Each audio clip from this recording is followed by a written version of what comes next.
What is hope? I would tell you a joke about hope, but hope is no joking matter. you know, there's a lot of different people listening to this podcast at different ages, and so I have to be careful and make sure I tell, good jokes. I mean, jokes that are,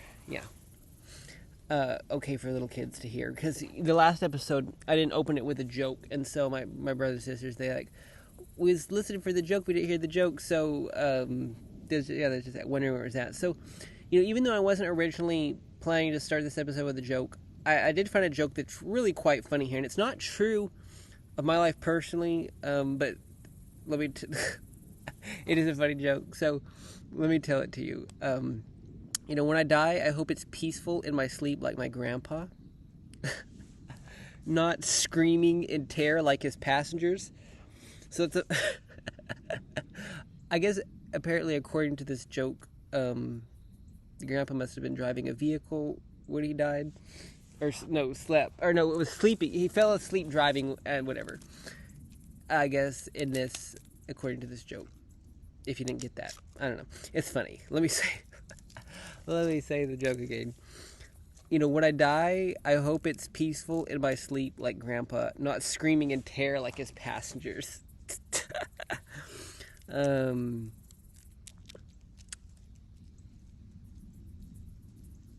Here's another joke. I'll be generous today. During a business meeting yesterday, someone asked me about my background. I told them about my education, career, family, hopes, and dreams. Turns out he was asking about what was behind me on our Zoom call. Oh my goodness. That is a joke for, 2020 and 2021 and because of all what happened. But yeah, if you haven't guessed it yet, hope is the key word for this episode.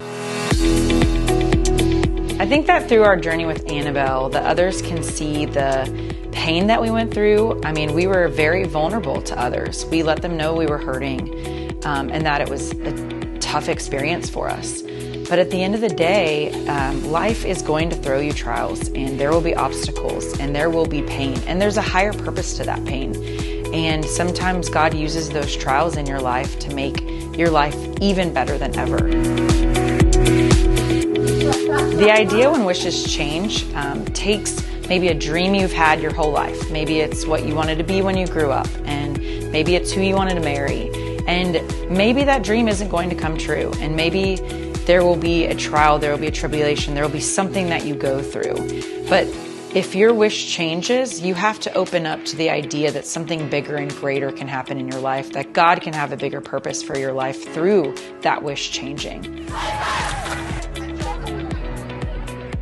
I hope I can share that story with you.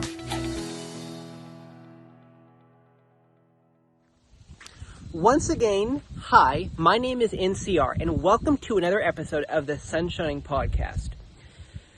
Like I said, the keyword for this episode is hope. And, hope is no joke. And so, I kind of like to start my episodes in a lighter mood. But, it's okay to be, joyful and joking around sometimes and happy. But, life isn't always like that. Sometimes, life is sad. And I don't know who you are. I don't know what kind of life situation you're going through. But I do know one thing, that, we can't live 1 second without hope. And I share a part of that quote in this, later on in my interview here. But, the full quote, one that I've heard Greg Laurie say a few times is, I don't remember the quote from memory. But it's something about, you can't live, or you can only live so long without, food, water, sleep, which I don't remember the exact amount of time you're able to live without those things. But he says that you can live 0 seconds without hope. And what is hope? I open this episode with that question, what is hope? And it's a question I ask my guests. And it's one of those questions that you could ask 1,000 different people and get 1,000 different answers. Sure, you can open up a dictionary and read the dictionary definition of what hope is. But what is hope personally to you? Hope shouldn't just be this abstract thing that, it should be something that's personal to you. Do you have hope? Where do you find hope at? And so just some questions, think about hope and those questions as you listen to this episode. And I hope that this episode will be just an encouragement to you, and that you will enjoy this episode. And that if you are looking for hope, that you will maybe, no, I don't know. I hope that this podcast episode will help you in your journey of. So, you are a mother. How many children do you have? I have 3 children. So Cameron is the boy. He's 10 and a half years old. And then Annabelle is the daughter that we lost a few years ago. And then we have Andy. That's a little girl that's 5.5 years old. Mm-hmm. So, and you're also, a writer and a public speaker. How long have you been doing that sort of thing? Well, I felt like I wanted to start writing my book in 2019, towards the end of the year. I just felt like I had a really important story to tell about the journey that we went through with a daughter that we lost. And at the time, I was a high school volleyball coach, and my team kind of dedicated that season to my daughter as well. And so I started writing the book in 2019, wrote all of 2020, and then started editing actually at the beginning of this year in 2021. So I published the book about 2 months ago, early September, and that is currently the only book that I've written. And in terms of public speaking, I mean, naturally, I've been doing it for a long time because I've been coaching for 20 years, and I was the director of admissions at a large Catholic high school. So I was always speaking at large events. But when it came to me writing the book and feeling like extremely called to also speak about my experience, I kind of transitioned those skills that I learned from coaching and from speaking in my work setting to public speaking about my personal life. And so now I've only been doing that a few months, but I've spoken to high school students, college students, women and men of all ages and backgrounds about just a story of finding hope in the midst of tragedy. Mm-hmm. So we'll talk about your book and your story some. I'd love to hear that. Where did the title come from? So actually, I was sitting eating lunch with my editor, and we were working on the book one day, and I'm not exactly sure what context I said it in, but I used the phrase "when wishes change." And she just stopped me and said, "I think that is the title of your book," because for a long time we had been thinking, what are we going to title the book? And to me, the phrase "when wishes change" means that when there's something that you've always wished for, maybe your whole life or maybe just a short period of time, and then that wish doesn't go your way, something about your wish changes, it ends up being about how you respond to your wish changing and how you let your wishes change and evolve.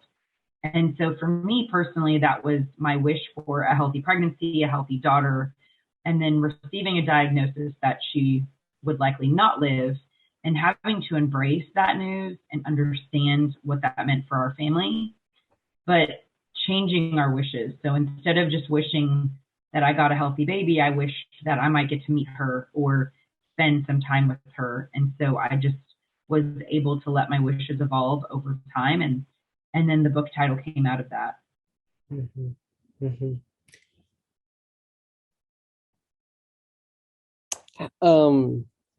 How do you feel your identity was kind of affected by the loss of your daughter?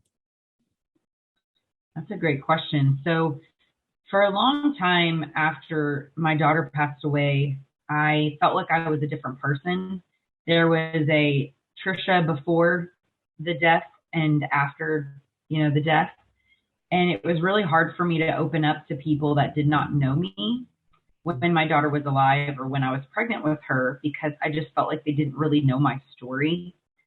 And I really had to get past that, especially as more time goes by, because I cannot continue to allow people to not be let into my life just because they didn't know me, prior to 2014. So I do think that I'm a different person because of the experience that I went through.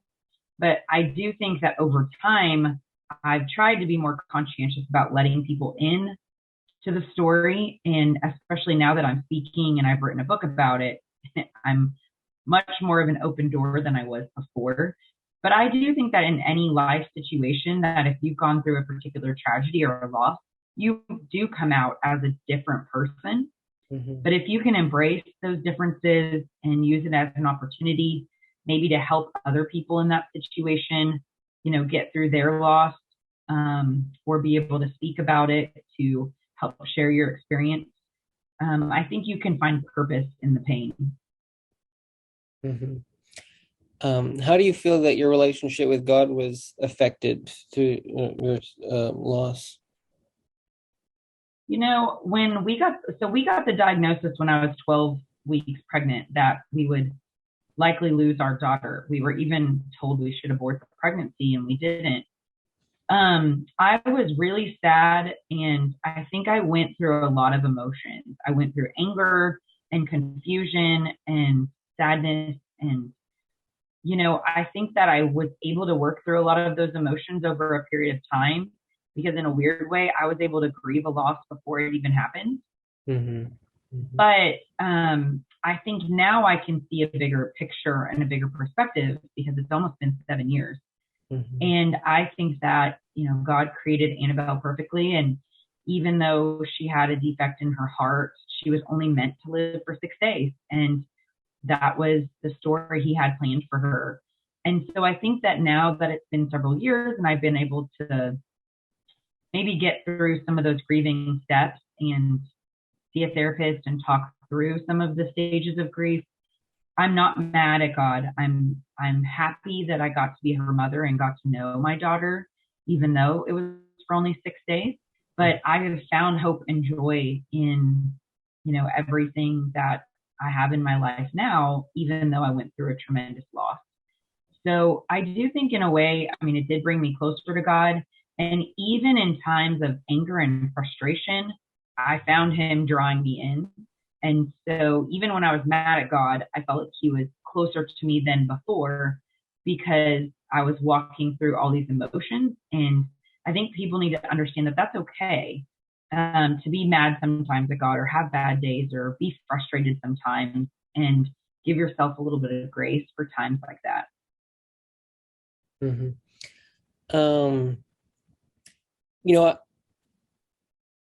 Another question I want to ask you is, would you consider it, like a loss or a blessing? Kind of like how,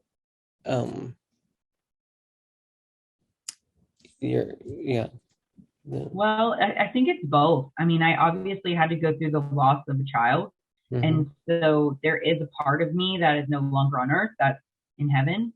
But I have seen it as an opportunity, and I have seen that through loving her and getting to know her, God wrote a story in my life that is now kind of what I'm making a career out of. So I'm speaking, and I wrote a book, and my purpose behind that was to help other people and to give more purpose to Annabelle's life.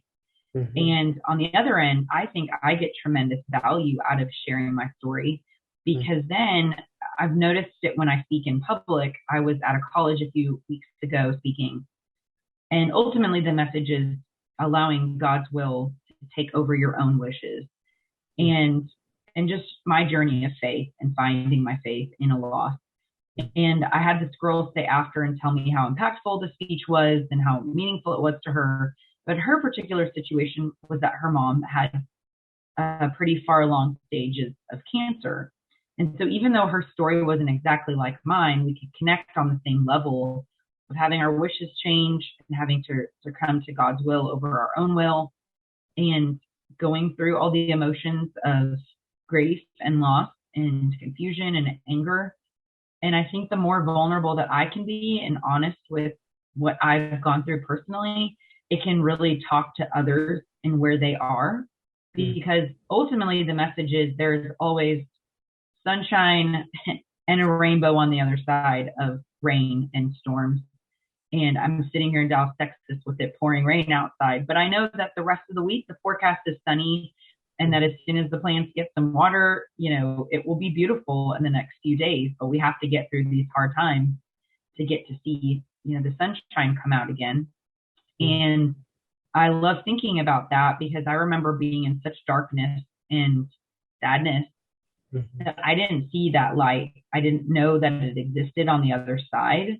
But now that I know it exists and you can get there, I want to be able to help others find themselves and find happiness Mm-hmm. in, sometimes terrible circumstances. Mm-hmm.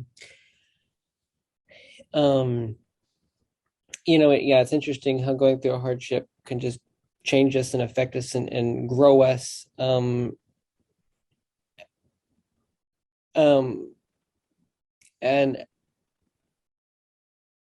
if you had a choice, would you not choose that hardship? Would you, if you could have it another way, would you like it to have gone another way? I don't think so. I think that that's a part of who I am now. And, the other thing that came out of it for us is that after our daughter passed away, we still wanted another sibling for our son. And we were able to get pregnant again and have another baby. And she is a firecracker and the light of our life. And I don't think we would have her if it wasn't for Annabelle. And so I can see Annabelle's life, although it was short, it was still beautiful. And it taught me a lot about faith and about God's love. And then I can also look at my daughter, Andy, who's my rainbow baby. That's like your baby after an infant loss or pregnancy loss, and see how much she contributes to the world. And she is healthy and doing really well. And they can both exist in my world and I can still be happy. And I don't have to be sad anymore. I'm sad that I lost my daughter, but I'm happy that she's healed in heaven. I'm happy that I got to meet her. I'm happy that I got to spend time with her. I'm happy that my son got to meet her and that he was changed by her life as well, and my husband and our family. And then I'm happy that everyone gets to experience the love of our little one, Andy. And so and I think just sometimes time gives you some perspective and some healing, and you have to give grief time. Mm-hmm. And I do also know that there's no timestamp on grief. So I think probably about 2 years ago, I thought maybe I would be over my grief and it came roaring back. Mm-hmm. And then some days, even now, it comes back and it's really hard emotionally to just process what happened. Mm-hmm. But it does get easier every single year, and that goes by. And I am able to see a bigger perspective of God's ultimate plan the farther out I get, because when you're in a tragedy, you're just too close to it, and sometimes you just can't see the other side. Mm-hmm. Mm-hmm. Yeah. You may have already answered this question here, and a question that just came out as you were saying that is just, what is something you would say to somebody, because somebody might be listening to this podcast who's going through a hard time right now, and maybe lost a loved one or a child.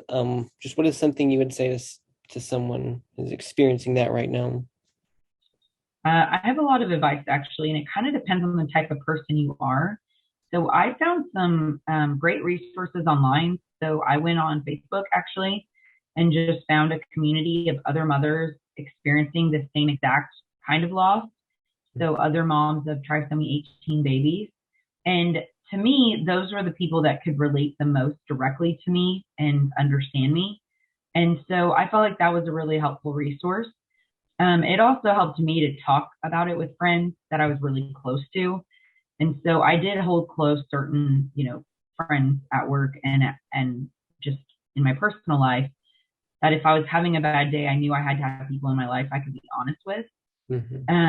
And I don't think that it's easy to be just honest with everybody, because after you lose somebody, and say it's 5 years later, and a lot of people in your life are new, and there's, a lot going on, nobody but you may be thinking about that loss.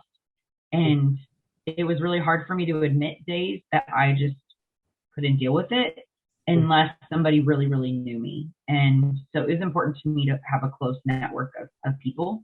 And then for us personally, my husband and I were in a really good Sunday school class and have a great church community. And I did feel like, for me personally, it was important to have a family of believers that understood eternal life and kind of spiritually some of the things that were, hard to deal with and get through.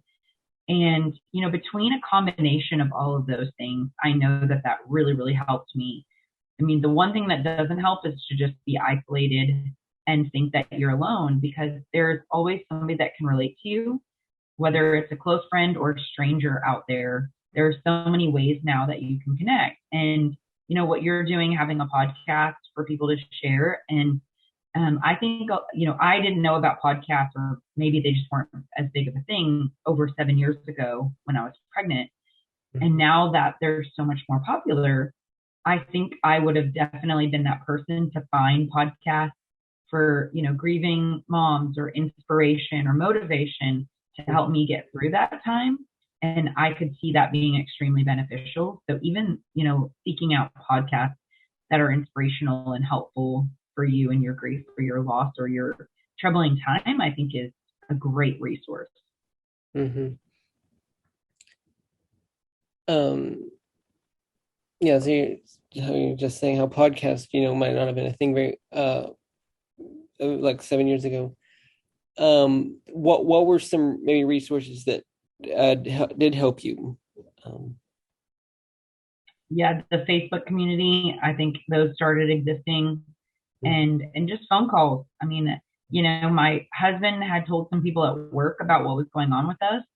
And then one of his coworkers told his wife, and she had a friend in another state that had a trisomy 18 baby. And so even just letting a few family friends know and coworkers know led us to other people going through the same circumstance. Mm-hmm.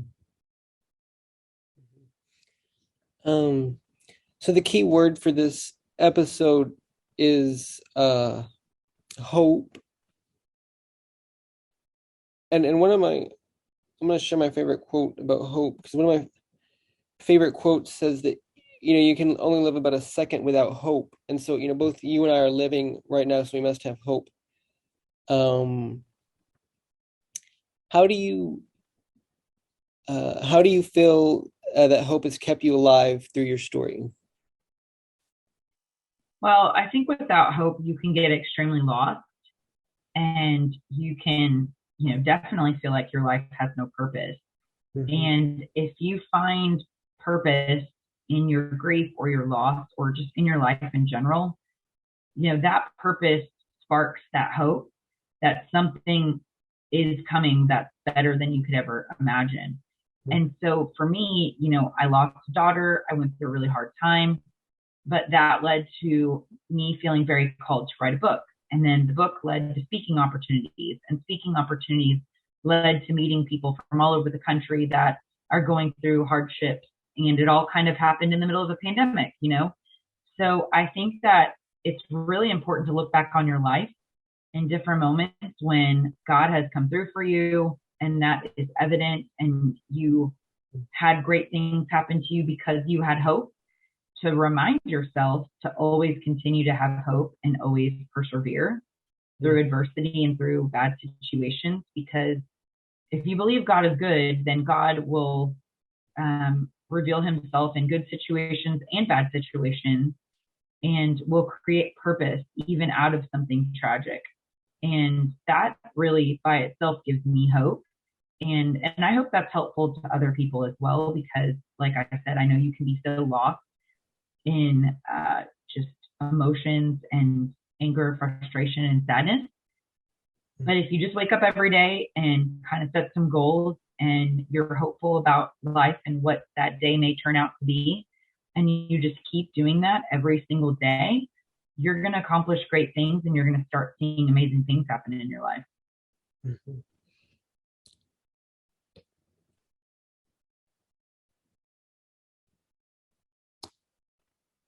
The next question I want to ask you,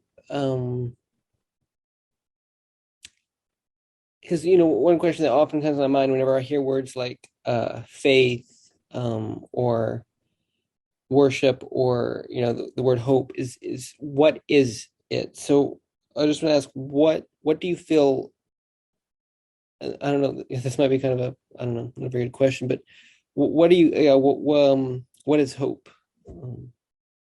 I mean, hope to me is believing And higher power for me, that, God created the world and brought his son Jesus to earth to die on the cross for our sins. And that's really the definition of hope for me, is that we can have eternal life with God in heaven. And if that is true, I also believe that God has really intimate relationship with us on earth, and that we all have different purposes to fulfill while we're here.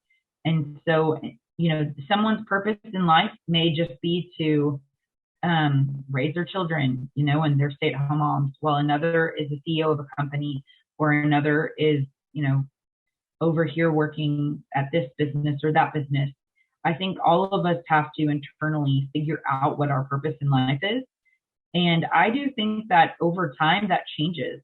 So, I was working in an office. I was the director of admissions and a volleyball coach. And I thought I was going to do that forever. And when something started changing, and this book came along and speaking opportunities came along, I switched to that. And I don't think that was necessarily, just my choice. There's a bigger power at play saying, I think, Tricia, you can make better impact over here and fulfill a purpose that I have for you. And, this may go on for the rest of my life, or it may be a few years or a few months, and then maybe another opportunity comes along, and then that becomes my next purpose in life. And so I think hope is just holding on to the promise that God has made, and that everybody has a purpose, and that your job is to go figure out your purpose and fulfill that and find hope through what you're doing in the world. Mm-hmm. How do you feel hope continues to keep you alive? I think that for me, just watching my children grow up and become who they are going to become makes me hopeful as a mother that I'm doing the best that I can, and I'm doing my job to try to raise them to be respectful and love God and Jesus, and to just be good people in this world. I think that I find tremendous hope and passion in that. I also find hope in knowing that the harder I can work to connect with more people, find speaking engagement, spread the word about my book, that doesn't only become me making a living, but it also becomes spreading God's love to other people and helping other people find hope in tragedy. So, the day that I work as hard as I can, that I'm helping to basically give other people hope. Mm-hmm.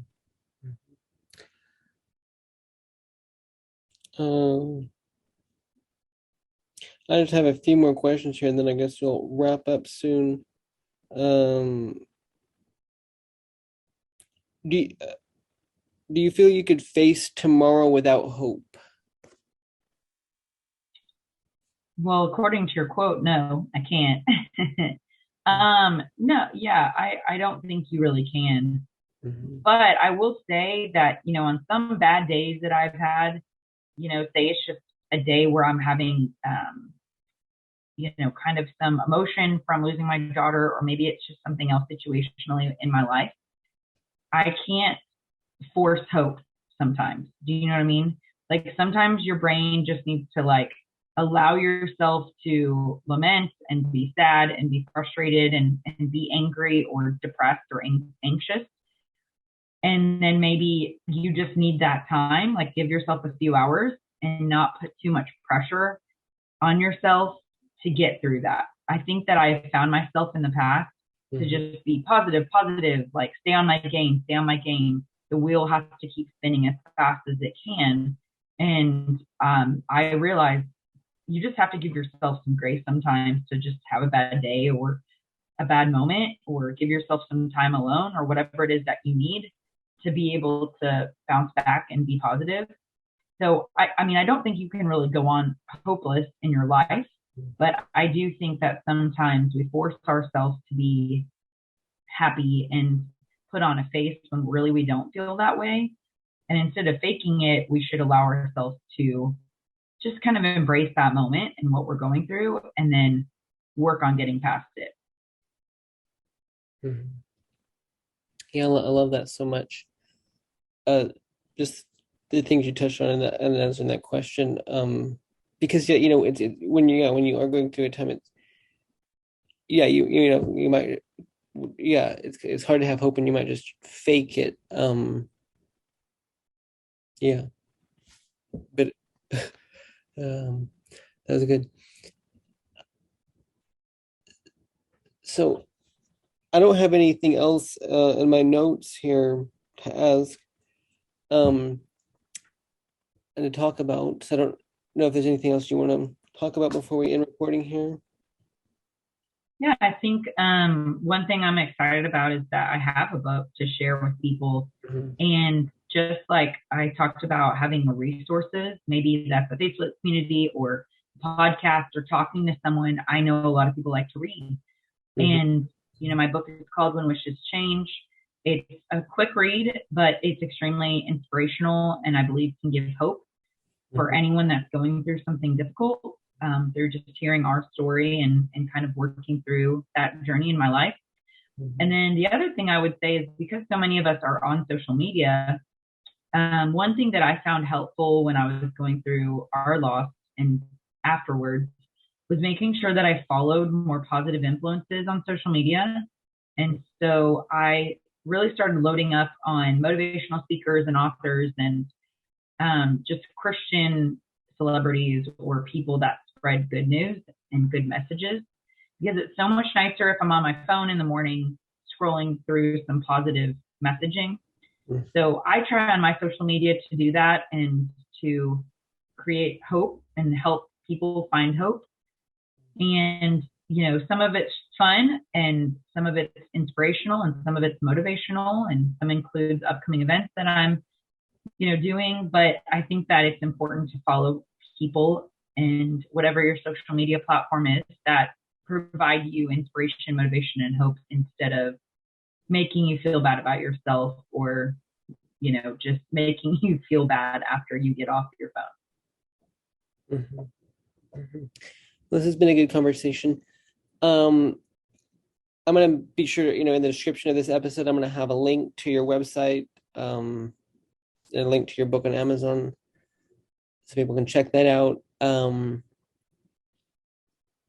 Yeah, thank you so much for being a guest on my podcast. Thank you for having me. Well, once again, my guest was really awesome and amazing, just like all my other guests have been. And this episode was great. She shared some amazing things. And like I said, check out her book, check out her website, check out her, to learn more about her story. I'll have links to that in the description. And so, yeah, the episode's not over yet. Like I always, I still have the verse of the week to share and the song of the week to share. And speaking of songs and music, that really, I know it really helped my mother, after, so Clayton. Just some good, songs just that were encouraging. And so I've created a playlist actually of good songs on Spotify called the Sunshining Rainy Day playlist. And it can, music and songs is one of the many resources that can really help you if you have lost a loved one. So music, podcasts like this, books. So my guest, wrote a book. My mother also recently wrote and released a book titled Holding On to Hope. So, I encourage you to check that out as well. And then one thing my guest said that really helped her was, grief groups on Facebook, because community can really help you, get through, if you've experienced, hardship like that, losing a loved one. And so, for quite a while, me and my mother, we've had a grief group on Facebook, titled Grieving with Hope, and it's kind of a worldwide grief group. But then also, after just this interview with my guests, I decided to create a local one for the Dallas, Tyler, Longview area. So if you're somebody who, you know, and I don't know who you're listening to this. You know, maybe you haven't, you know, lost somebody. You're just a big fan of my podcast. That's awesome. Or maybe, you know, maybe you came across this episode because somebody told you that you might find this episode helpful. So, and you have lost somebody, and you looking for a grief group or whatever. Check out, it's Grieving with Hope. And there's two. If you search Facebook for Grieving with Hope, there should be two grief groups that come up. One that's, worldwide, and then one that's for the Dallas, Tyler area. So join whichever one you want, depending on where you live. And so where was I going with that? Let's see. You know, I've taken notes just for this closing. You know, I feel like I do such a good, they're all with the intro, the interview's great, but then it comes to the closing, and I have so much I want to say. But I think that was my big things that I wanted to say there. So the song of the week for this week, and there's a few good ones.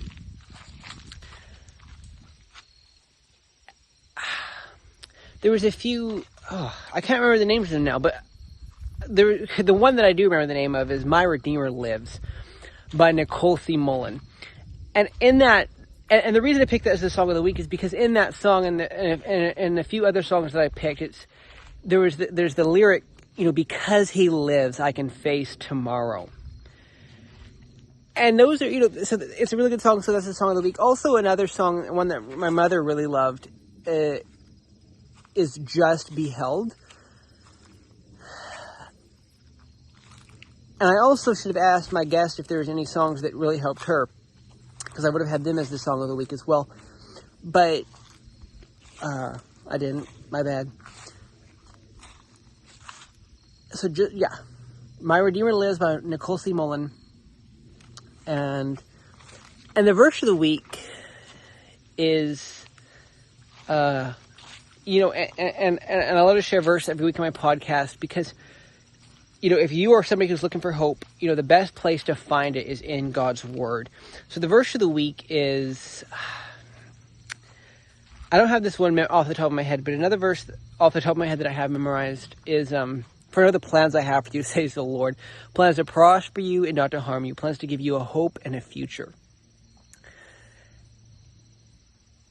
And you know, so every week, you know, sometimes I like to share how the episode has been relevant to me and how, you know, the episode, is just practical to me. But, you know, how this episode can be practical to you, you know, whether you are, you know, maybe you have been a long-time Christian and you've had your hope and your trust in God for a long time. That's great. That's awesome. But maybe you're somebody who's new to this and you're searching for hope and you don't know where to find hope and you lost somebody. And I just want to share that